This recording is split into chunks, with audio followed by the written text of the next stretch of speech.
burns bright. We stand as one, exposing your lies tonight. Tonight, no scam or false prophet can dim our light. Keep it unfiltered, let pride takes flight. Shut up, you dumb, you sound like a coon. Get out, stay clear of this room. We proud, we black, rich, and forever stay paid. They lies and killing spraying from the soil they mislaid. Their tales a sham, cooked up by scammers who toil. So shut up, chief X, you're a grifter, spoil. Your Bohannon drivel ain't your soul. Coptic verse, their language is liturgical, not the rehearsed curse. While Ethiopian and Nubian cops and Cairo so merciful. Drop troops surgical, leaving your myths pitiful. You act like black folks ain't speaking Remy, Jimmy, you idiocy. Runs deep, can't study, can't even see me. Bubble brother, hush up before I knock your sugar out. Don't twist our ancestors' lore, I'll butcher your clout. Unity in Kemet, our truth burns bright. We stand as one, exposing your lies tonight. No scam or false prophet can dim our light. Keep it unfiltered, let pride takes flight. You claim you came from Baltimore, just more trash on display. I bet the faithful flock was up, dusting your ass away. Into that fat orange cat, you're dumber than a box of rocks. Pushing assimilation as politics to shock like cheap mock. We spot you for a mile, your act just isn't slick. This is real knowledge, not your kuna logical scholarship. If you scared, you should be watch as I spit. God's flame, no bars, no game. You're done when I put you to shame. When your twisted lies crumble and your fake talk fades, our united voice echoes, truth never degrades. From the ashes of the sea, our spirit invades. In Kemet's name, your false crown forever cascades. Rosie aka Amir, the scams are total disgrace. Spitting a whip on one jargon at a crooked scheme and pace. You twist words, confused, try to carve up a space. A fraud with your fake gospel body you with no base. You try to fool slow blacks with your bogus empty guys, but your clumsy act crumbles under truth's piercing eyes. Kemet stands united, no room for your deceitful art. Step aside, false prophet, your lies won't break a heart. Unity in Kemet, our truth burns bright. We stand as one, exposing your lies tonight. No scam or false prophet can dim our light. Keep it unfiltered, let pride takes flight.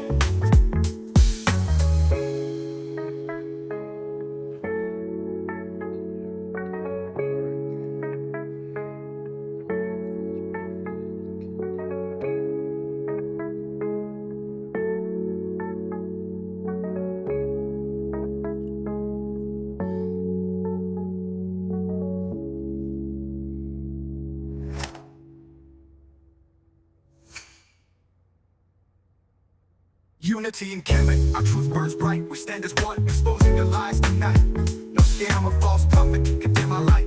Kemet, unfiltered, black pride takes flight.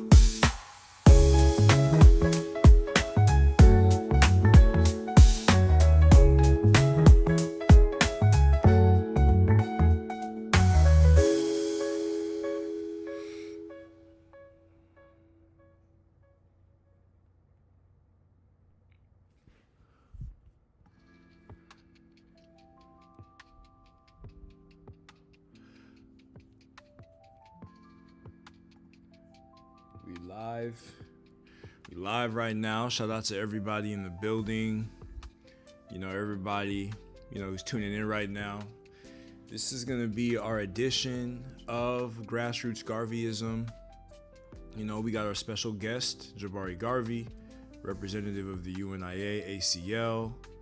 And we're about to just talk a little bit about, just some of the importance of Black August, what it means, whether or not it is a Marxist tradition or a Garveyite tradition, just some of the importance of the, renovation of Black August and what it means historically. So without further ado, we're just gonna welcome in, Jabari Garvey, and he's just gonna give us his synopsis of, this Black August and just the importance of Black August with respect to the greater Black diaspora. So, Jabari, take the floor. I want to start by saying I commit my body, my mind, and my spirit to the protection, defense, and security of the red, the black, and the green. I dedicate my life to the redemption of Mother Africa and to the liberation of her scattered Black children. I accept for myself and my descendants the teachings of universal African nationalism, and I promise that our children will be instilled with the purpose and knowledge of themselves as African people, until all black people are free and united under one God, one aim, one destiny, one Africa.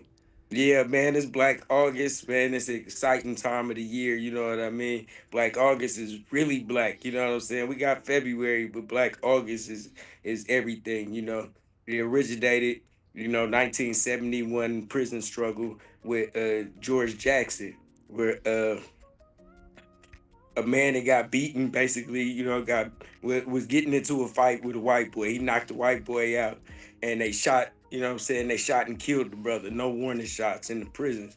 And so the next time that guard was walking the yard, they stuck him, so George Jackson and some other brothers, W.L. Nolan, was George Jackson's teacher. They organized to the Black Guerrilla family, you know what I mean, in protection of black people in prison, because even in prison it was like, white guards arming other white prisoners, and you know what I mean. So the Hispanics and the whites was attacking the blacks, and they had to form some kind of allegiance to protect them. So that was the BGF, and George Jackson was responsible for building that. So he started studying, Huey P. Newton, Marxism, Leninism. He became a Panther, and pushed the prison struggle. So after they killed the guard over the shooting incident that happened in Soledad, he was sent to San Quentin. And the time he was in San Quentin, he had built a great relationship with Angela Davis. Angela Davis was visiting him in prisons. He talks about that in his book, Soledad Brother.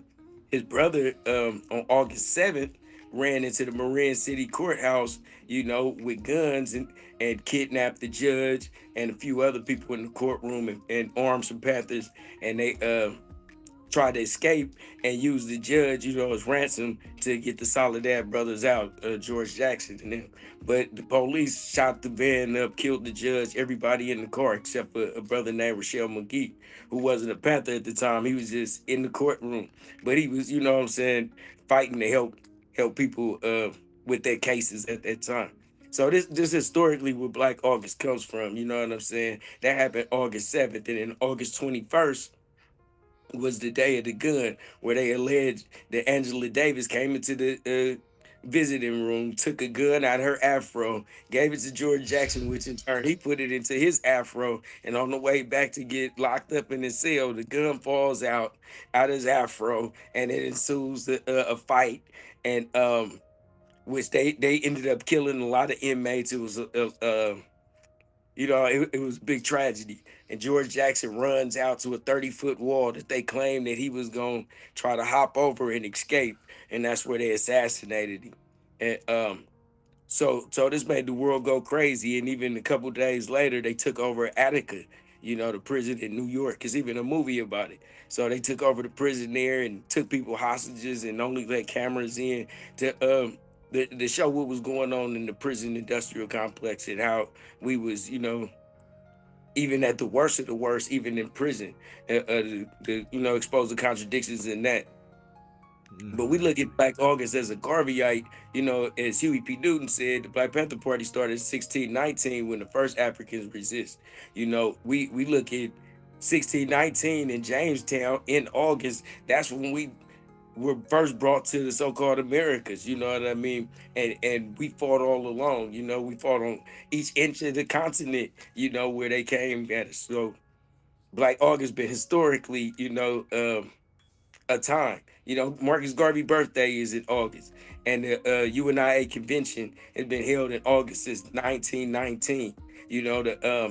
The first one was right after the race wars, and they was burning up cities, and the NAACP had a silent march, where the UNIA had a radical march. That next year was the big convention, with 25,000 African delegates came from all over the world to Madison Square Garden, and we voted in the Declaration of Rights for Negro Peoples of the World and established the RBG flag.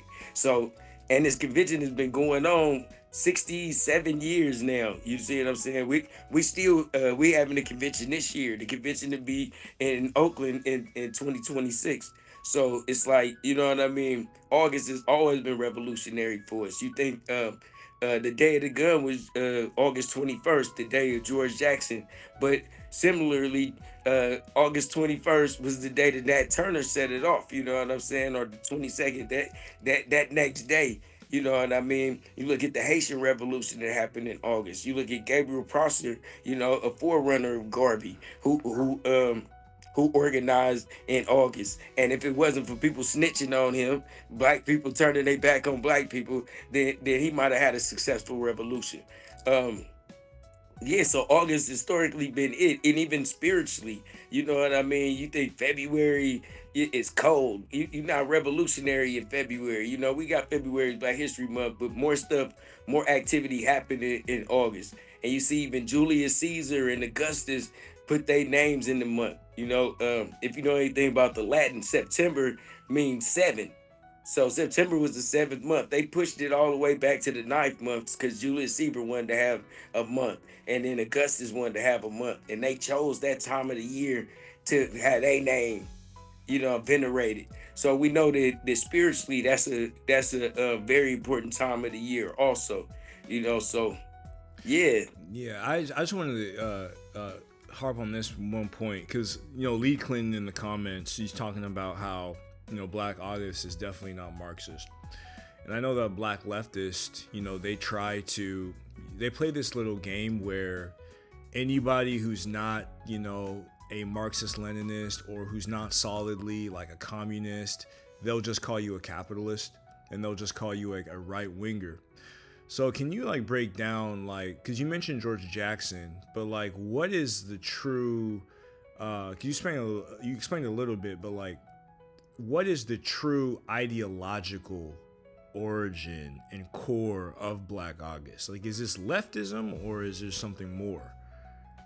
it came out from the protection of black people in prisons that was getting attacked by white people and others. You know, they later got to digging into class struggle, you know, and that's important in Leninism and whatnot.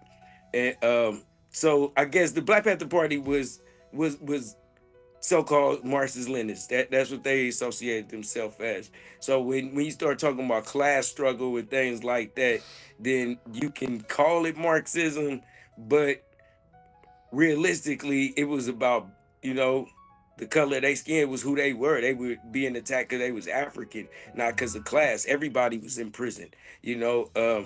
But later on, they was able to build, like, you know, like communications. Like, so if a black person can't be in the cell with a white person in prison, you know what I mean? You can't eat with a white person in prison, you know what I mean? If a black person owed some white people money, then he would have to come talk to one of our leaders to get his money. He can't attack a black person because it'd be a whole race riot. So it was politics involved on ways to communicate with other races or whatnot. But as I see it, it was, you know, African liberation. It was about black people being in prison, and us being the less of the people in prison, where they had white prisoners had relationship with white guards who would give them extra stuff. You know what I mean? And then it was brutal to us. They shoot to kill if they seen us doing something. Like the situation where the brother got into a fight with a white dude. He knocked him out. Bam. Like, it's over. Mm-hmm. Why shoot give him a headshot, shoot him in the leg or something, right? So that was why they got us. The Soledad brothers did what they did in the first place, you know? So, and Attica kicked off because they was upset about what happened with George Jackson, but the conditions was there. And so we noticed that white, you know what I'm saying, inmates got more stuff. They got to be trustees, and you feel me? It was a whole different experience for us. So when you talk about Marxism, Leninism, it's kind of like, you know, they make some excellent points on class struggle. You know, and he did adopt those. But do you think that like the class element of Black nationalism is often ignored? And, you know, because I hear a lot of, you know, Black Marxists, they try to act as if, you know, historical materialism is the end all be all, and we need to read Marx and these other European socialists to understand class struggle. But when I look at some of the things you mentioned, like Gabriel Prosser, Nat Turner, you know, even the Garvey movement itself, there was a lot of class struggle within it. So why do we have to go to Europeans for something like Black August? Yeah, well, I think at the time it was what they had access to Mex, Mm-hmm. in certain places. And then the people who did write books were people that worked for the system. You know what I mean? Like I said, that book, Black Moses, is a horrible book. Nobody that really want to know about Garveyism should ever read that. You know, he even misquote with the name of the organization. He said the United Negro Improvement Association. Like, so it is misinformation that came out too, and sometimes people make good points, and we agree with those points, but that doesn't make us necessarily them. So like George Jackson did, see himself as a Marxist. He did see himself as a socialist. Kwame Ture did too. He called it scientific socialism, but then he repatriated back to Africa and got up under Sekou Toure and Kwame Nkrumah, and he was preaching the Pan African ideals at that time. So it's like it is a blurred line on what's a socialist. You know what I'm saying? It's a blurred line on what's a black Christian. You know what I'm saying? Because they can, you see what I mean? Yeah. Are you worshiping white Jesus, or do you see a black Jesus? You know what I mean? And so sometimes when our people see a social system, they think that socialism is the end all be all. And I think it's just they haven't been exposed to more things. No, definitely, definitely. Um, so just to switch gears a little bit, within Black August, there is kind of a revolutionary like feeling, and like there's a revolutionary perspective with respect to Black August, where a lot of black people, particularly in America, you maybe have jobs, from the white system. You maybe want a good house, good vacation, mortgage. It's kind of like an assimilationist mindset. Why do you think they should care about Black August, especially in the light of the new, I think it was called the Ralph Lauren, Black Oaks commercial that went viral, where I think it was black HBCU people on Martha's Vineyard. And you had a big debate about class in the black community. Should black communities aspire for wealth and get that through assimilation? Or should there be a more revolutionary resistance as Black August promotes? So what would you have to say to black Americans, who are more interested in the assimilation and getting wealth from that way, as opposed to Black August? Well, because that's individualism, and individualism is one of our greatest enemies. Because when they get a little money, they get up out of the black community because they feel threatened by the black community after they get a little money. But historically, back in the days, you know what I mean, you could live next door to a doctor, a lawyer, and be influenced by something. Our children are only seeing gangsters and drug dealers and addicts. And so what they gonna grow up to be? You know what I'm saying? If you don't see something better, then you won't potentially be nothing better. And then so Black August was about fasting. It's about exercising. It's about studying. You know what I mean? And it's about thinking of revolution. You know what I mean? So and in that aspect, everybody can do it from where they at, you know what I'm saying? Because you got to make the change within yourself and then join the community. It's about making your body a weapon, you know what I'm saying? And so that's the aspects that everybody could put in. And then it's about, you know what I'm saying, those are still behind enemy lines. We walking around talking about we free, and then we know that we could be just like, you know what I'm saying, them. That's why we want to, I said, I am Oscar Grant, because we seen that we could have been on a BART platform one day, and that could happen. You know what I mean? So we got to see the interconnectedness of it. You see John Lewis Gates, John Henry, the great scholar, Yeah. you know what I'm saying, got beat up for trying to break into his own house. So class struggle is irrelevant, you know what I mean, when you black, because they don't see you as anything other than that. And even if you're an immigrant, black immigrant, you know what I'm saying, they just see, you know what I'm saying, you as a black man, you know what I'm saying, they see you as the enemy. They don't question you. They don't ask if you Muslim. They don't ask if you gay. They don't ask if you speak Spanish. They just see you as a threat. And so that surpassed the class struggle, You know what I mean? And it's for us to uplift us like other communities do. So if we can see ourselves as being special and alienate ourselves or go live on the hill, then our tax money going to somebody else's community and we never uplift our children. So your children could be doing better, but they still got to be in the community with our children, so they a threat. So if we don't see that collectively in the spirit of Ubuntu, then we gonna keep living the way we are. You know, even in slave times, they sell your child and you see another kid you adopting, you know what I mean? You be like, you see an OG, you be like, you know what I mean? You meet somebody black in school, that's my cousin. You know what I mean? Yeah. We got to go to having that kind of communication and love. So, and that's how it is in prison. You go into prison, black people check up on you. You got anything that you need? You need deodorant? You got any food? We gonna eat together tonight. But when we get out on the streets, we don't see it that way. We don't see the open enemy as the enemy there. You know, on the streets, the way that we see it in prison. And like Huey P. Newton said, he was like, how does it feel being free after he got out of prison? And he was like, you know, they just moved me from the little yard to the big yard. You know what I mean? And just like what's her name? I forget the author name, you know what I mean? The new Jim Crow. But Michelle Alexander. yeah, like Yeah. most of us is on probation, parole, on our way to jail, or could be mistaken for somebody that they looking for. So in that manner, we still in prison. We still hostages in this land. You know what I mean? And we looking at Captain Ibrahim Traore. We looking at Goita.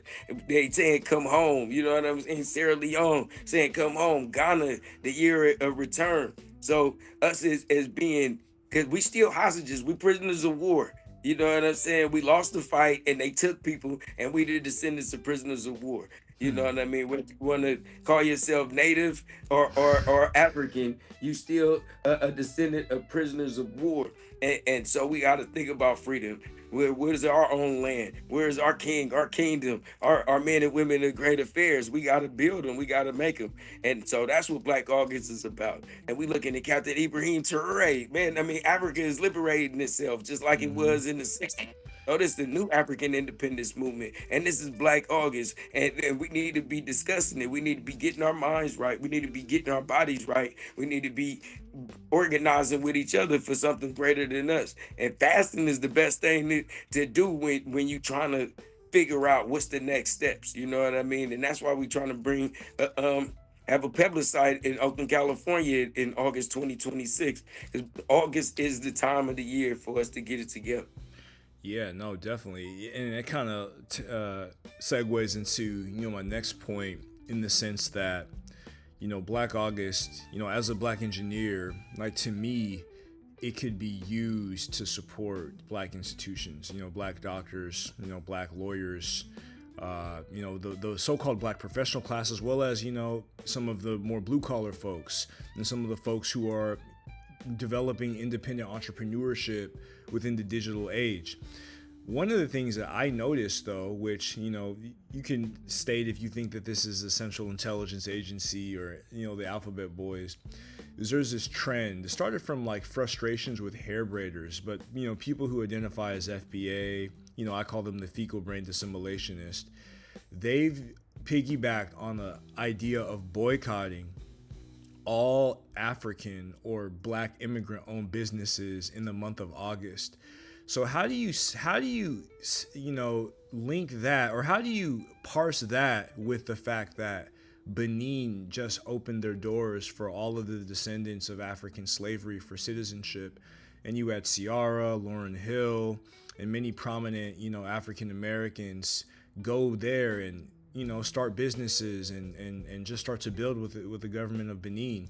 Do you think the Alphabet Boys are trying to stop the momentum that Pan-Africanism has built?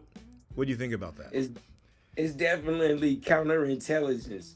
It's definitely counterintelligence. You know what I mean? And it's just crazy. Like, that lady, like, I looked at her like when she did that, I'm like, you African, you know what I mean?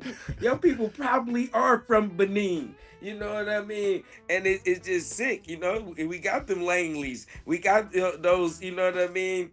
W.E.B. Du Bois was like that at one point, and it's because they not being educated, you know what I mean? And that's part of Black August with the training and studying, you know what I mean? So that you can get the correct political analysis. And I don't know how they just use that, sister, you know what I'm saying? And it probably was some financial issue, you know what I mean? We too buried to the money and trying to, like, did she have any credibility? I've never heard of her before. That suddenly she's credible enough to just jump out and just, you know what I'm saying, to say that. And so it's like, you know, it's no organizing it. Who are these people that just, you know, it's similarly like, okay, the Target thing, you know what I mean? It's Black entrepreneurs who got brands in Target too, and they didn't negotiate with them, and they just like all of a sudden just come out of nowhere, boom, yeah, we protesting Target. Now I don't want to go to Target, I feel bad, but like the convenience for me, you see what I'm Yeah. saying? So we can't just let lone people just come out and make calls of action for every Black people. You represent all Black people in the world, Yeah. and you know what I mean? And so yeah, man, that lady ain't called no meetings, and it's clearly self-hate. You know who's bagging her? Is George Soros her funder? You know what I mean? Because we got to question them. You know, Kwame Ture, Stokely Carmichael had a solution for people like that. I ain't gonna mention what he said, but he said we should line them up. You feel me? And it's projection because, you know, for the fecal brain assimilationist to use that idea that the alphabet boys are funding these African nations.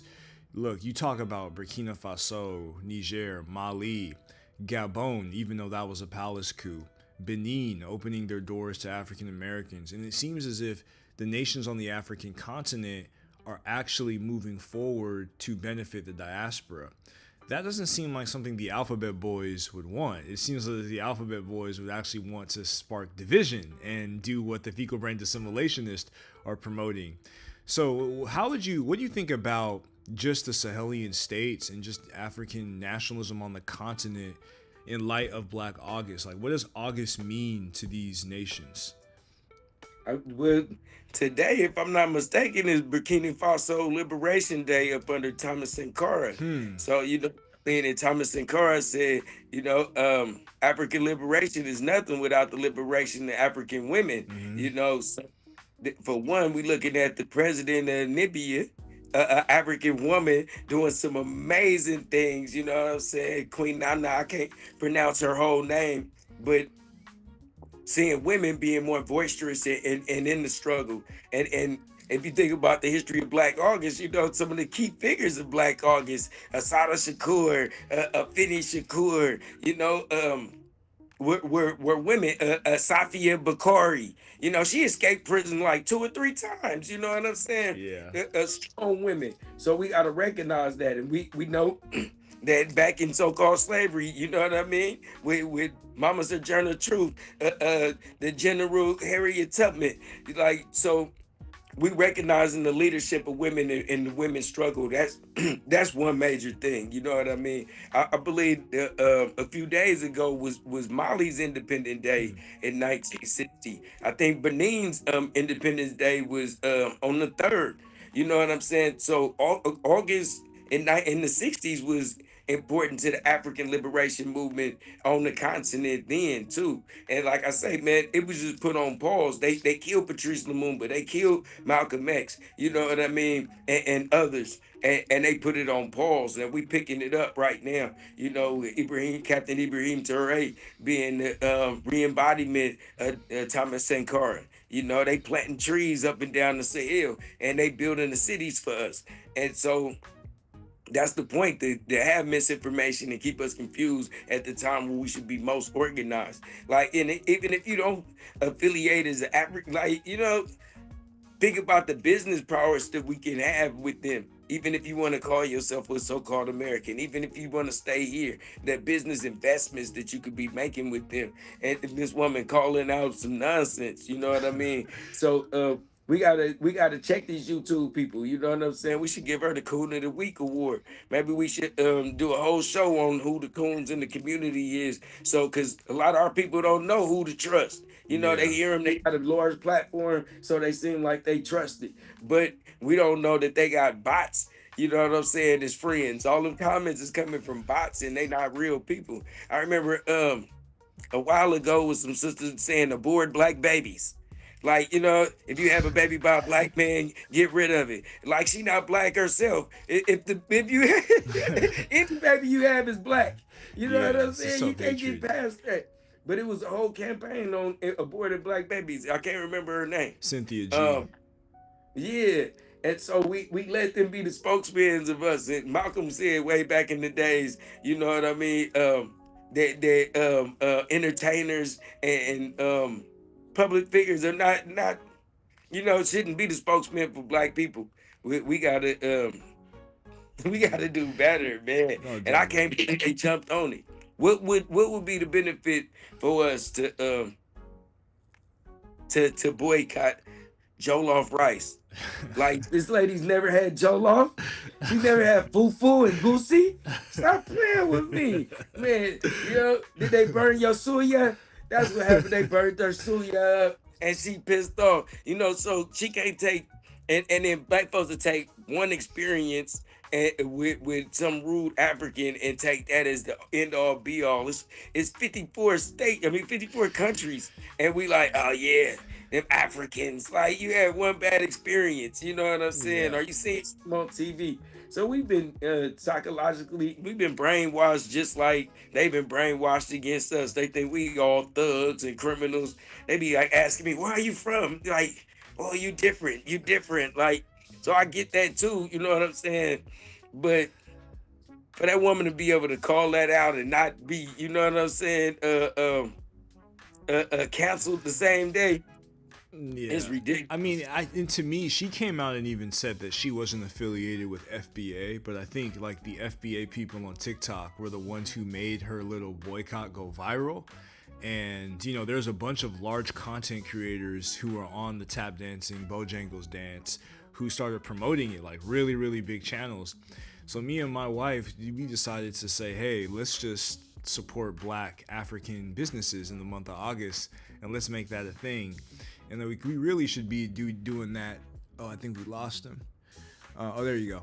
We really should be doing that all year, but like especially for Black August, especially in light of this, we're gonna do our due diligence to make sure that African-owned businesses get our money, right? And we got a comment here in the chat, and it says, "I don't like fufu, but pass me the jollof from Senegal."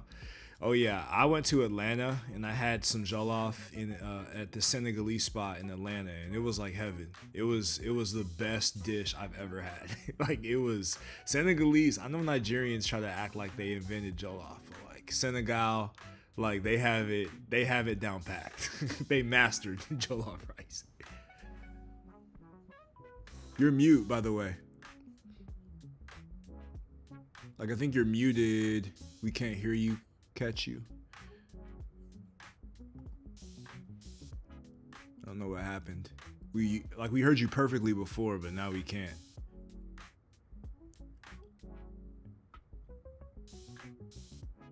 And then we got a comment in the chat saying, "Yes, sir, Senegal started it. The Wolof or the Jollof Empire. Maybe try going out and coming back in.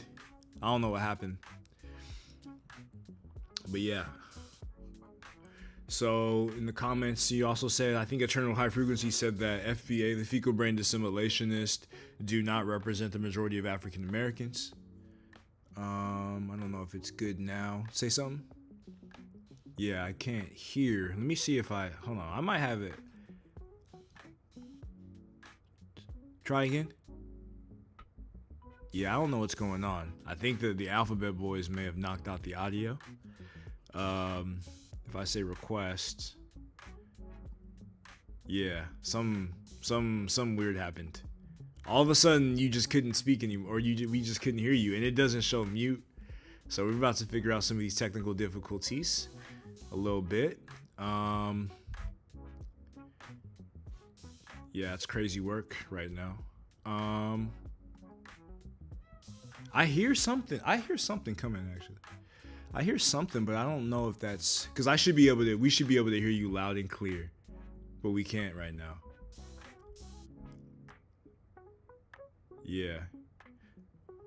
So shout out to everybody in the building. This is Grassroots Garveyism show, the Black August edition.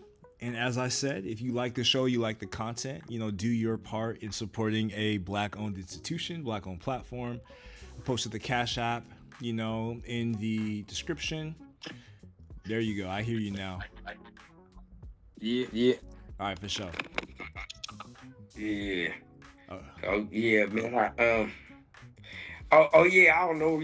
I was gonna say something about the grandfather of Pan Africanism, Edward Wilmot Blyden. yeah. So he was trying to be a Catholic priest, and he wanted to go to school in the He came 100 years before Garvey. He wanted to go to school in the Americas, and it was still racism and all of that. So his idea was to go to Liberia, go to school, become a Catholic priest, and fix the backwards tribes of Africa. And then when he got there, he'd seen the culture and the people, and he said the Mohammedans here are more like the Baptists in America, in where he grew up. And so he converted to Islam and lived and died in Sierra Leone and became a public figure there. So it's like a lot of us haven't been exposed to the truth, you know what I'm saying? So some of the most destructive people to Pan Africanism can learn and then be vigilant in the end of their life into fixing things. But I don't know where this woman would get these ideas from, but it's just I guess it's heightened the contradictions of people saying that we never came from Africa. I was never a slave. We showed them proof of slave ships. We show them videotapes of people who said they came from Africa. You know what I'm saying, with Kojo and but it's like they still don't want to believe the truth Yeah. because they don't see the greatness of what's happening in Africa. If they really knew what was going on and seen what Captain Ibrahim Traore was doing, if they seen with Ghana, the plans they got unfolding with the gold that they doing and plans, and then it'd be different. You know what I'm saying? But all we see is death and destruction, and you know what I mean, and the worst of what Africa is. Some people think there's still huts out there. You know what I mean? No, I got to do a lot of videos about African architecture because I kind of one-offed it. And what happened? He disappeared. There you go. I don't know why it does that because like it'll go black and then we can't hear you anymore. Like we heard you perfectly, and then I don't know why it does that. There's something weird going on. But yeah, like I was talking about, African architecture and just the importance of, understanding the traditions of African architecture and infrastructure building systems. No, we didn't all come from huts, obviously. And the vernacular architecture has its benefits. We got you. Okay. There you go. So I was about to go into a segue dealing with Black August, dealing with Black Star Line, right? Oakland, the Bay Area is a port city, and there is so much commerce coming into the Bay Area. And Marcus Garvey's idea of the Black Star Line was for black people to be able to develop with respect to commerce in these port cities. So how can we today in 2025 in Black August organize ourselves to build the economic infrastructure to be able to benefit from the port cities that we live in?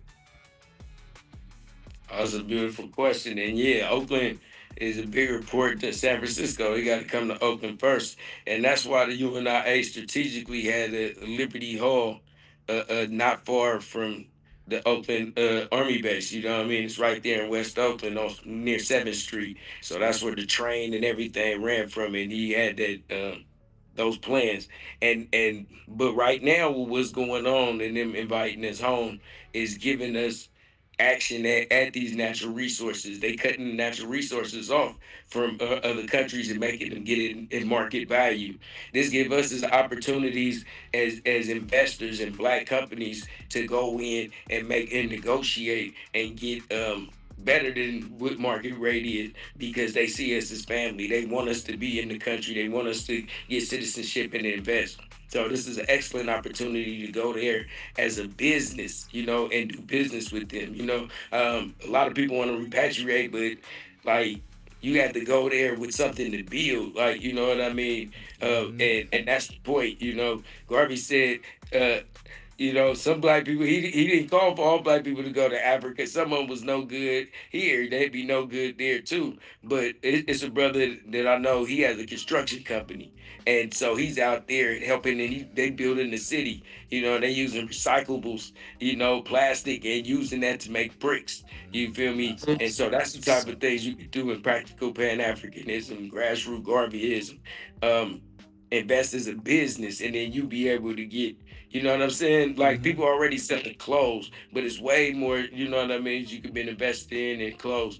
I had talked to Marshawn Lynch. I was like, you should make beast mode tires, you know what I'm saying? Connect with Liberia. They got that rubber, you know, because he got Hmm. beast mode, beast I used to be a chef at his restaurant.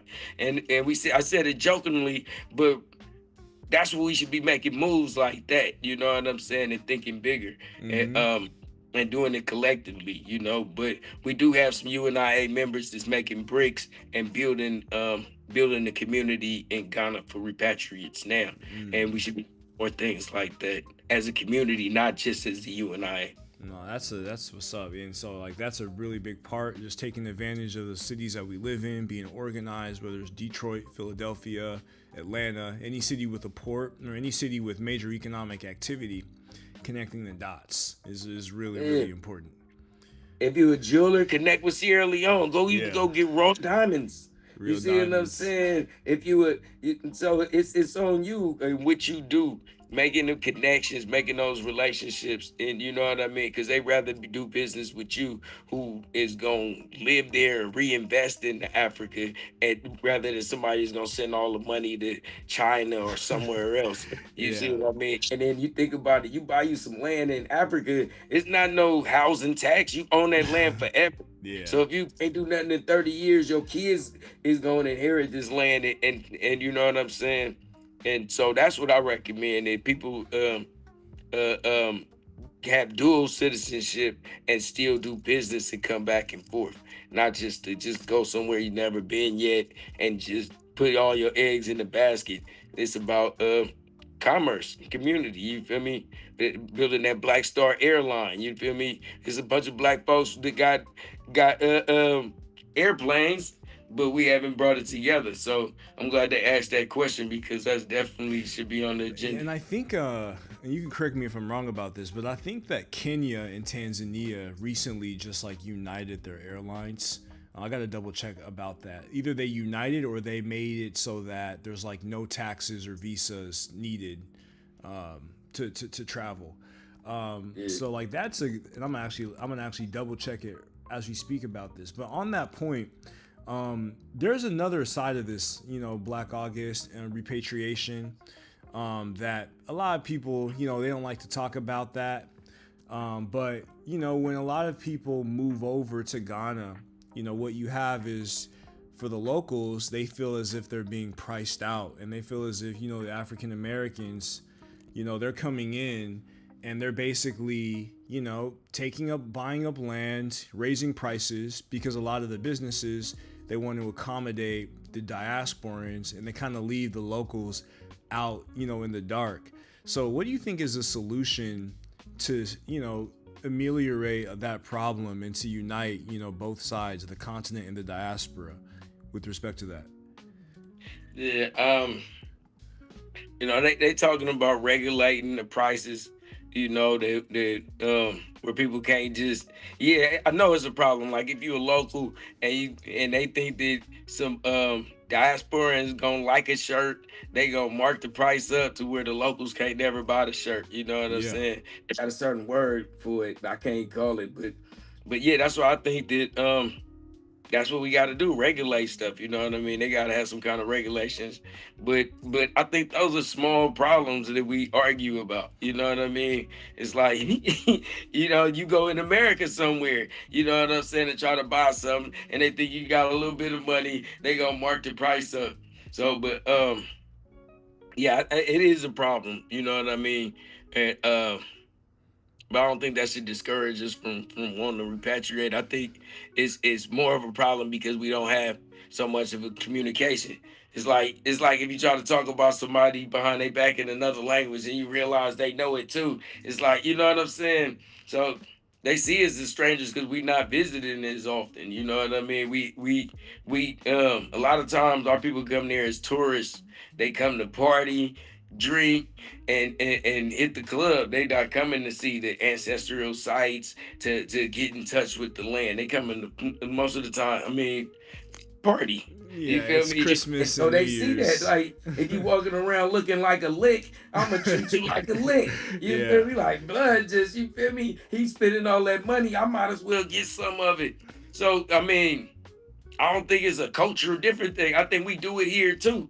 You know what I'm saying? Yeah. Like people born People in do it America, here. like you know what I'm saying? Yeah. It's after 12, the price go up. Yeah. You know what I'm saying? I know you can't get this nowhere else. You feel me? So and then we use that as a major division. You know what I'm saying? Like because if you go to the malls, they can't do it in the malls. So you're talking about doing it in the In the marketplace. So now you're marketplace, yeah. kicking in the open market. If you had that problem, you don't want to do no negotiation. Because I mean, it's like shoot to give a gap, make them go Yeah. down. You Yeah. got the opportunity to go down too, right? So you paid them this money. But if you go to the malls, you know what I mean. Travel a little further and go to the malls. Then the prices are regulated in the malls. But so Yeah. they talking about people that's going out to the open market, like, yeah, well, you know what I'm saying? You don't know how much they charge you too much. Like, what is too much? And you ain't even from there. So I don't know. It's, But, it's but with questionable. respect to specifically, because with the Sisters of the Queens, like they like to talk about housing and houses, and if you were the government, like if you say that you're a righteous government, and you have, let's say, you have tens of thousands of diasporans, some of them relocating permanently, some of them buying up, vacation homes, and that hikes up the market for housing in your country. Do you say that? Do you limit, like, let's put a cap? There's a cap. The price of a house cannot go over this because I want the locals in my country to be able to afford the house. Or is it kind of a thing where you say that, the housing market, some of the sellers of the houses, they have to make money too, and if a bunch of African Americans come, well, they're going to make money, and everybody who's local, you're kind of out in the dark. So as a government official, how would you handle that dynamic, and basically manage it to where, like, the Pan-African investment from the diaspora could actually benefit the locals and not price them out of something like housing that's more than market haggling, that's like life and family. So how would you do that? Yeah, I see that is predatory. You feel me? Yeah, I mean, it had to be some government structure and some caps on things. Like, you know what I mean? Like we had those examples right here. You know what I'm saying? With those type of caps, and I think we got to introduce it to them. It's interesting. I never really pondered on it, so hitting that question is kind of fresh. But yeah, definitely is a problem. You know what I mean? Um, But do you think that problem, because you we kind of got to do mentioned it before, regulations. like, does that negate repatriation? Because, like, some of the more radical people will be like, no repatriation because the housing prices are going to go up too much, versus others are like, no, we have the right to, this is our ancestral land. If I want to buy land in Ghana, Benin, or whatever, I have the American dollar, and I should be able to do that, right? So it's like free market capitalism on one end, and like no protectionism, protect locals who want to buy homes on the other end, and it's kind of like figuring out a way to make that work, and to, because I don't think it delegitimizes Pan-Africanism. Would you agree with that? Right. I don't think it delegitimizes it. I think it's predatory on the oppressed people who just trying to come up. But I think it's corrupt government. I think with correct government and regulations that it should be able to work out. I mean, everybody shouldn't be able to. I think it's called chopping. You know what I'm Yeah. saying? And so it's like a culture of chopping. You know what I'm saying? We gonna negotiate, and I'll be like every time I'll be like, give me the family price. Like, hold on, man, I know somebody. You know what Yeah. I mean? Yeah. And then we don't be making too good relationships. We think we just gonna come in there, let's meet somebody, go a few times. You just gonna jump in and drop some cash. Yeah, let me get this. And you haven't made a relationship. So, like, brother, I know he been traveling back and forth for 10 years. So you know what I mean. If he go into a business situation, I don't think it'd be so much predatory for him because he Build a knows relationship. knows. So yeah, you just going into a blank market that we don't know a lot of times. But yeah, I think it definitely we have to work on. They have to work on regulations, and I think it's corrupt government, and and the culture of just the folks barely surviving, man. You know what I'm saying? Like Yeah. just a coach trying to get the top dollar. A Yeah. lot of folks we rich out here. We don't, you know what I mean?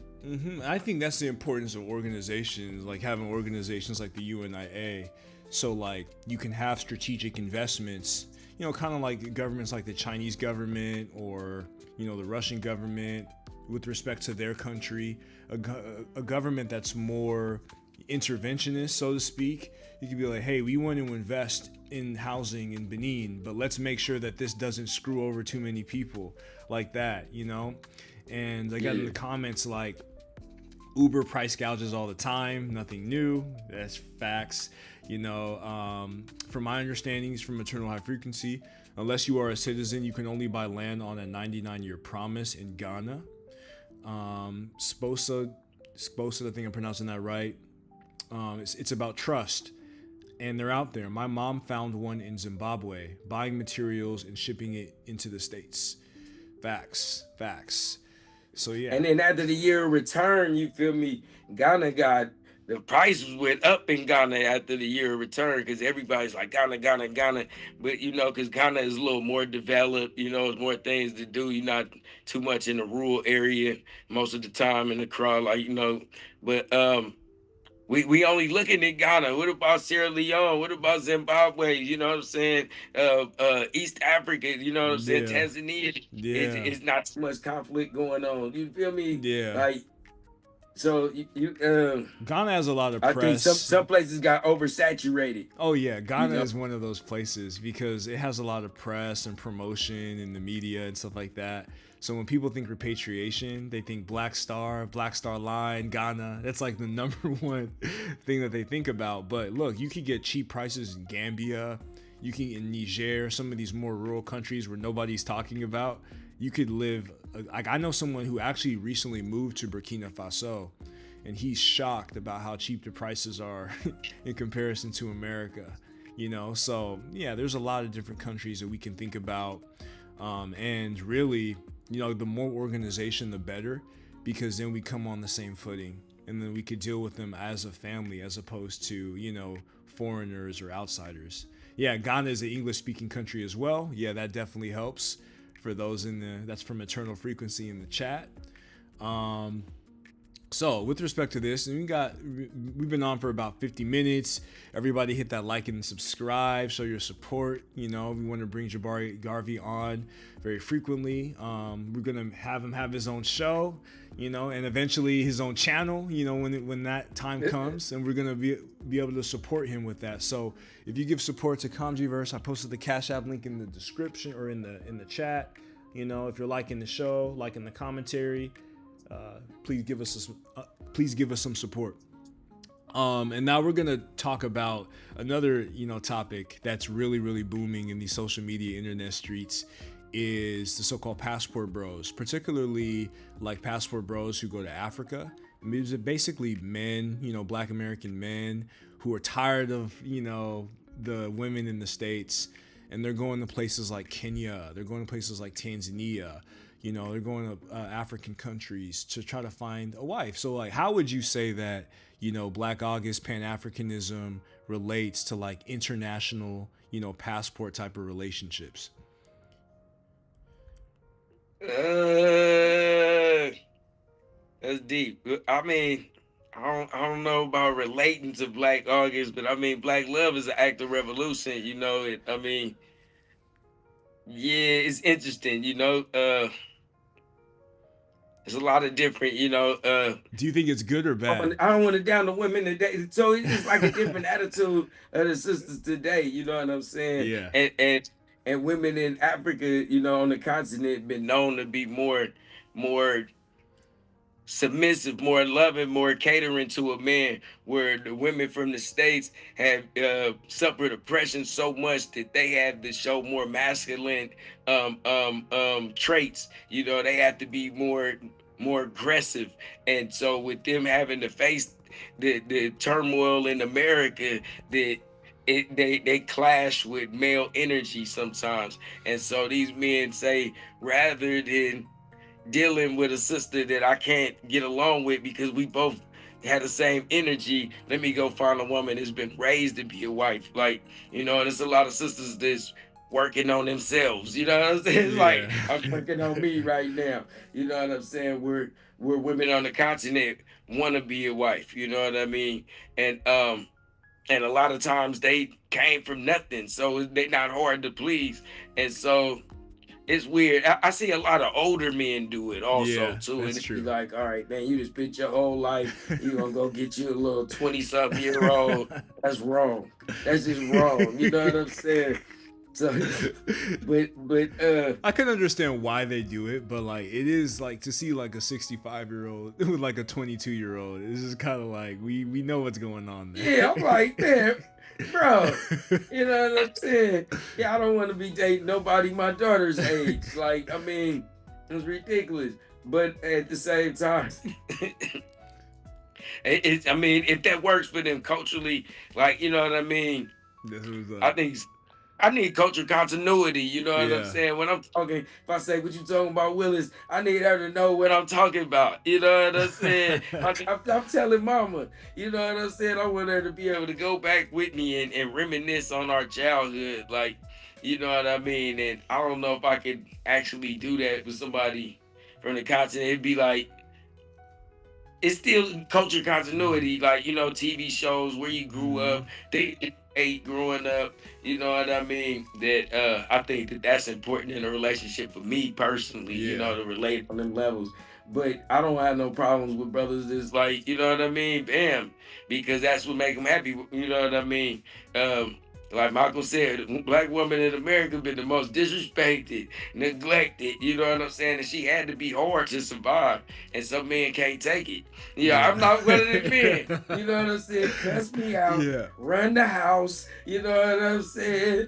The paragraph text message me. I can take it all, but some men, you know what I mean? Because they getting kicked in the butt by the boss. They getting hell all day by the boss. They come home and gotta get hell from the wife. And Mhm. they like, man, these African women are trained to touch me.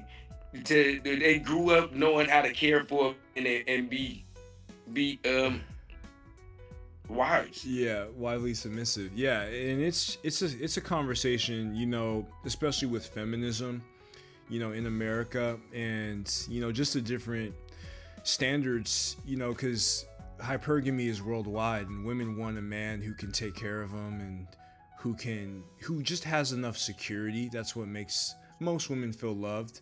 But in America, where you have like the flip, you have the mammy dynamic, and then you have black men who get beat down in the white supremacist system.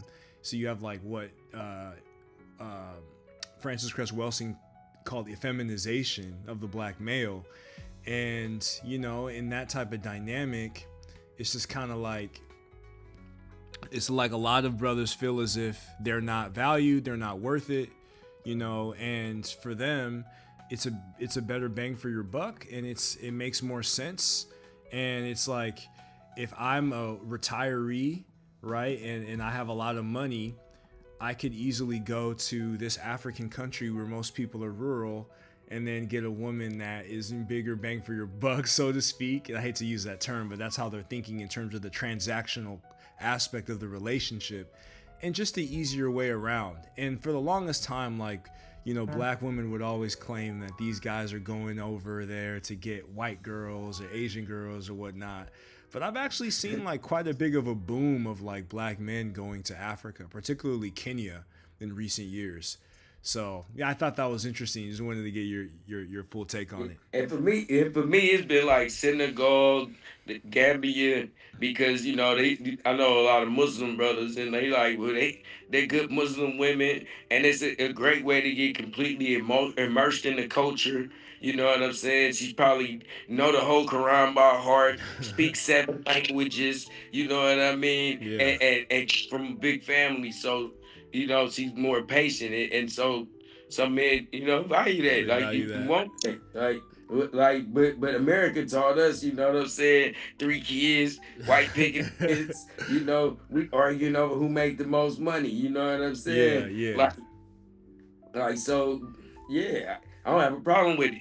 Cause I mean, you want to get emotion directly in the culture. You want to start business ties. Now, if you was gonna go buy some property and get and invest in Africa, that's the best way. Because you marry an African woman, you damn near taking care of the whole village. You know what I'm saying? Because she's sending money home to her mama and her sister. You know what I mean? So you doing a major deed when you marry these women in Africa, while the sisters here clowning us, talking about, black man ain't nothing, you don't make yeah, enough money. You know yeah, what I'm saying? $650 pay her rent for the whole year.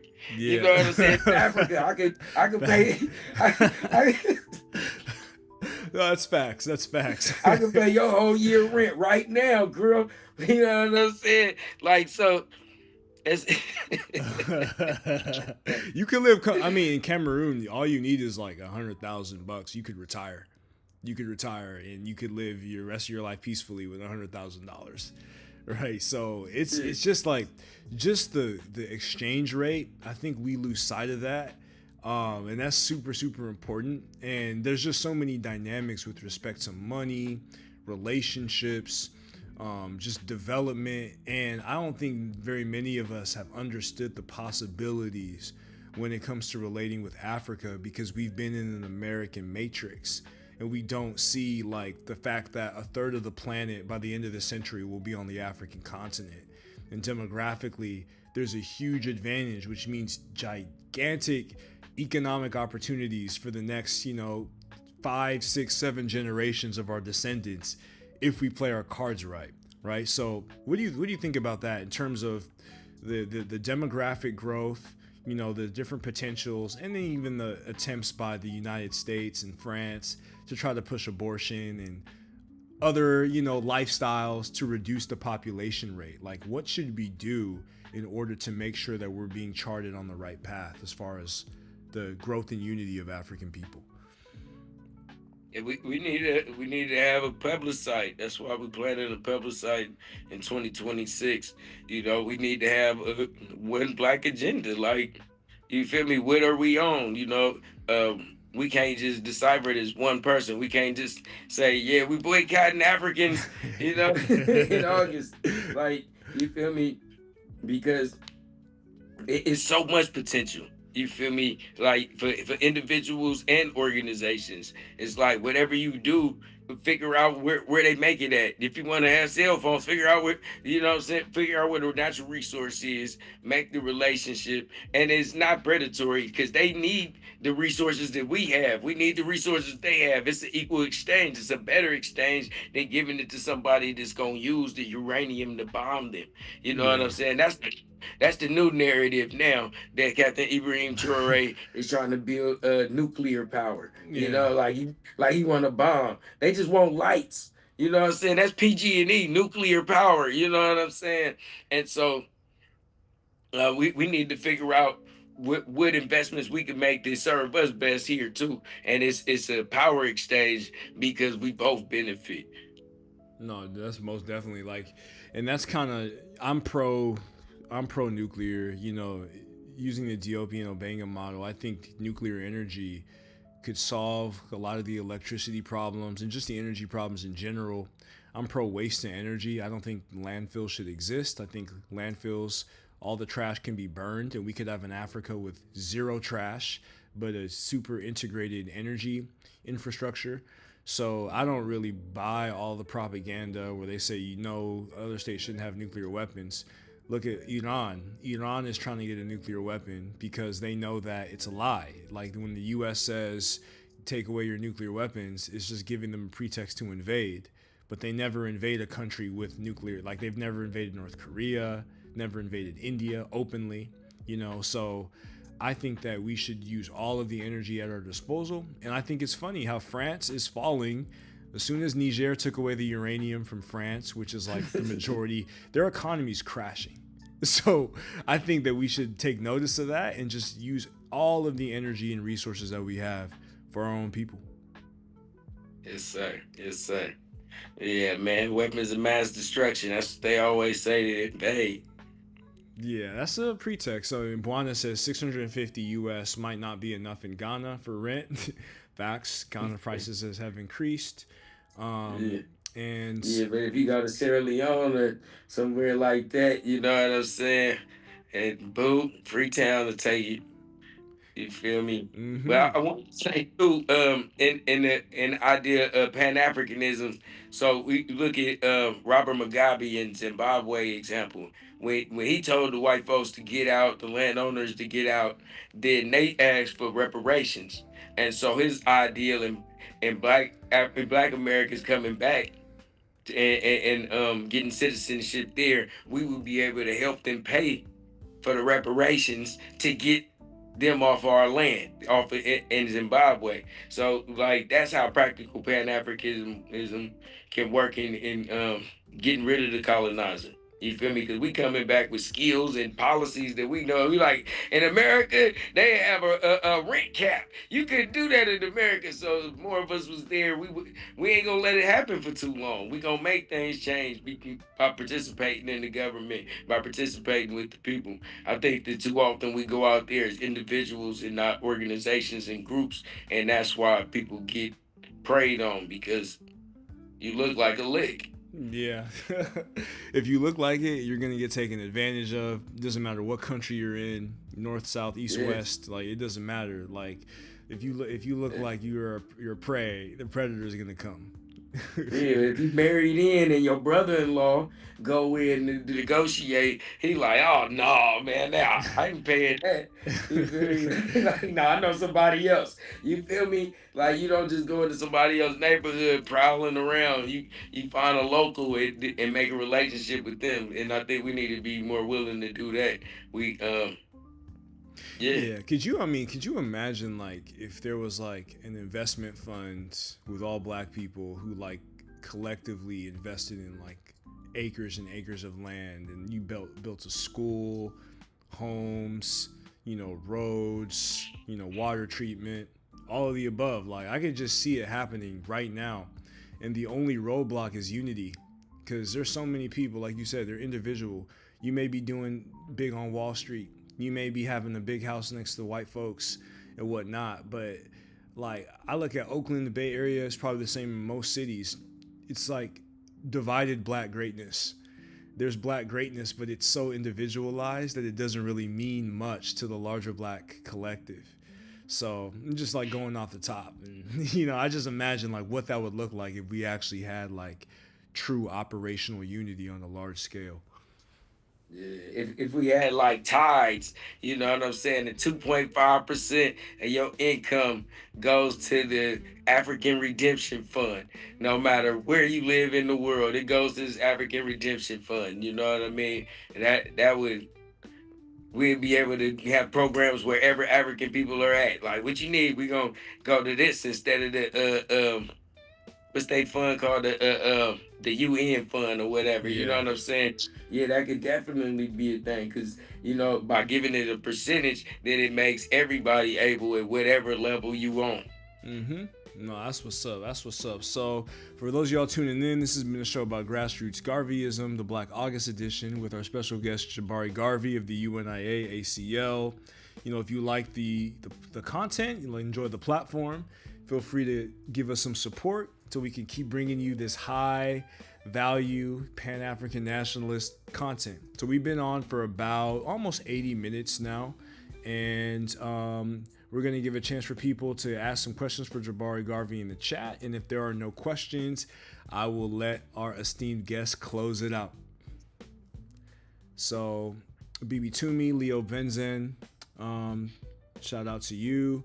Shout out to Eternal High Frequency, Buana in the chat. Shout out to Lee Clinton in the chat. I think I saw that good guy earlier. Shout out to the Magi Archers in the chat. And everybody tuning in to the show. Eternal High Frequency said IMF, International Monetary Fund. Yeah, that's the one that you were talking about. Yeah. I think the AU actually donated to Burkina recently. The AU. Wow. And so, Yeah. yeah, man. So our problem with the AU is, you know what I mean, it's not a revolutionary apparatus. And Nah. so we've been pushing as an organization to go back to the old charter, the organization, the African Unity Charter, you know, um, to have a One Africa campaign, you know what I Mm-hmm. mean? Because the UN don't have no teeth. It's not gonna work for us the way that it's structured. So we got to go back to the drawing board. We got to go back to the 1963 charter. It, because it's ridiculous right now. They just, yeah, Yeah, it it's worked. just it's a colonial. I mean, the funding issue is the main issue, and they had the Johannesburg Accords, which I think were 2015 to 2016, which should have transitioned from being EU based funding to like local African nation funding, but I don't know the progress that they've made with respect to that. And then ECOWAS is a joke at this point. I mean, ECOWAS is like, I don't even know why it exists if it can't do basic functions, you know. So the money aspect, the economic aspect of these institutions, in my opinion, is one of the biggest barriers for them being revolutionary. Because you can't be revolutionary if you're funded by the EU and these other Western banks. Yeah. And then it's controversy with the East Africa. They trying to reform a coalition that they had in between Tanzania, Kenya, Uganda, and so it's a conflict going on right now. It's a lot going on in Kenya with protests and everything. So I think they don't want to be part of. So it's yeah, man. So it's about government. You know what I mean, and the people in charge. It's not the people. You know what I mean. And so we got to get a better Yeah, grasp on that, on these dictatorial leadership, that's accepting monies from the enemies, yeah. And on like the bright volunteer side, police in Haiti. You know what oh I yeah, mean? no, that Like was we crazy. shoot everybody Yeah, indiscriminately. You know what I mean? Even if they don't want us there, like, so you know what I mean? no, Yeah, that was crazy. So I was gonna add to that. Like one of the things I mentioned earlier was Kenya Airways and Air Tanzania. They signed this strategic memorandum of understanding to enhance regional cooperation. So both of their CEOs say that they just basically want to set a thing up where they can integrate and make travel between Kenya and Tanzania more efficient and just like help each other's nations develop, their air infrastructure. And I think that that should be the case all across the continent, right? But it's a step yeah, in the right direction with respect to that. So that is a really, really positive thing. And we've been on almost, we're headed to that 90-minute mark. So I'm gonna let you get your last words, any promo you want to get out, where people may be able to find you on other platforms, before we end the show. yeah. I host an open mic, at Desi's Lounge in Oakland, California on Thursday nights. My Instagram is Minister Confrontation.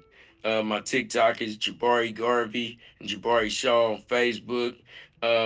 Just to be clear, it was my intention to distort the history of Black August as known by the prison struggle. I'm a formerly incarcerated person. I honor the prison struggle, and I was raised by a lot of gorillas that.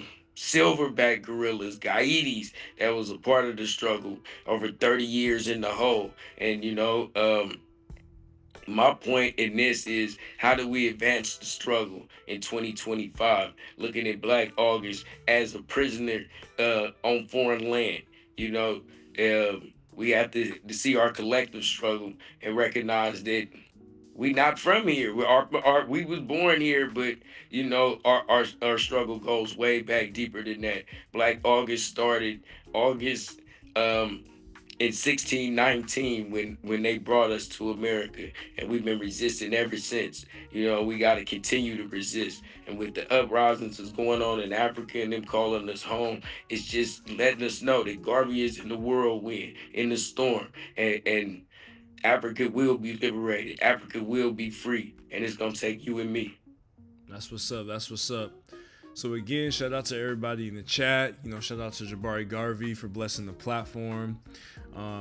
Please be sure to like and subscribe. Share this to anybody who you think needs to know the true history of Black August, especially these lying Black Marxists, and leftists who ignore the prison struggle and the deeper African roots of the celebration. Be sure to support all of the Black platforms, Black vendors, Black stores, lawyers, doctors, engineers, whoever you can, in Black August, because we want to make sure that we're sparking economic development throughout the Black world. Take a vacation if you still have time to a Black nation, enjoy the sunlight in the summer while we have it. And, just be sure to spread that beautiful Black love. And with that, I appreciate. And please support and remember Muhibu Jamal, Imam Jamil Alameen, Kamal Siddiqui, and others that's still behind enemy lines that they gave up their life for us to have the benefits that we have today. We still have to fight for them. We not free till we all are free. Most definitely. Free the land. Free the nation. Free the nation, free the land, free us all. One aim, one destiny. Ashe, ashe. With that, I'm going to catch y'all on the next one. Peace.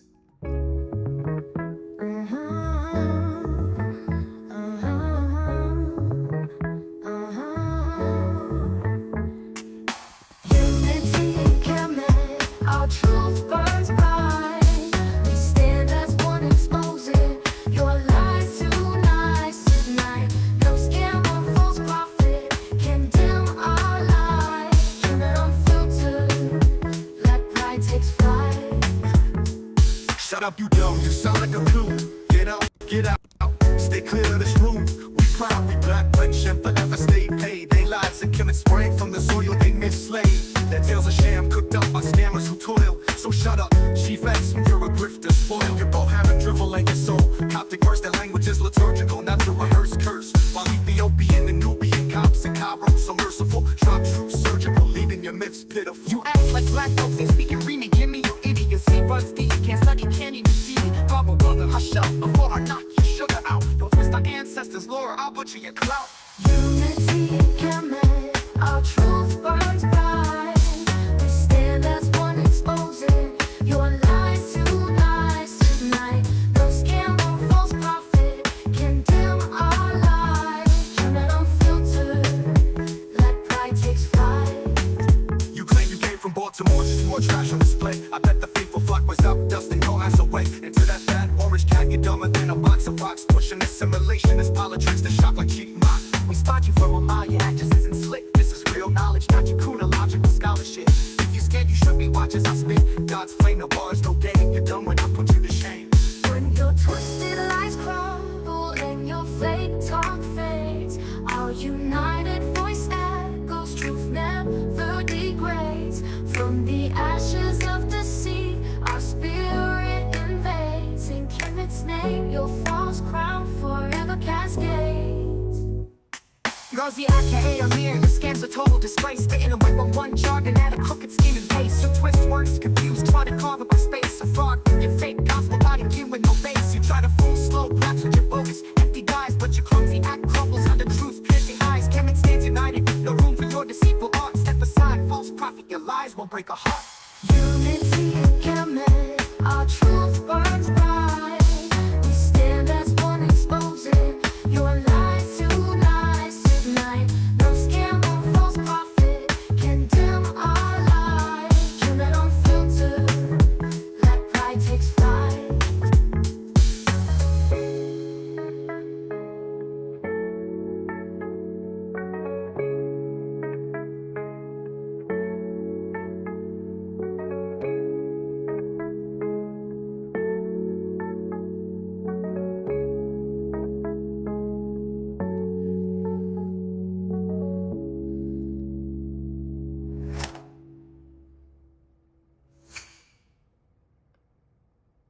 Unity in Kemet, our truth burns bright. We stand as one, exposing your lies tonight. No scam or false prophet, condemn our light.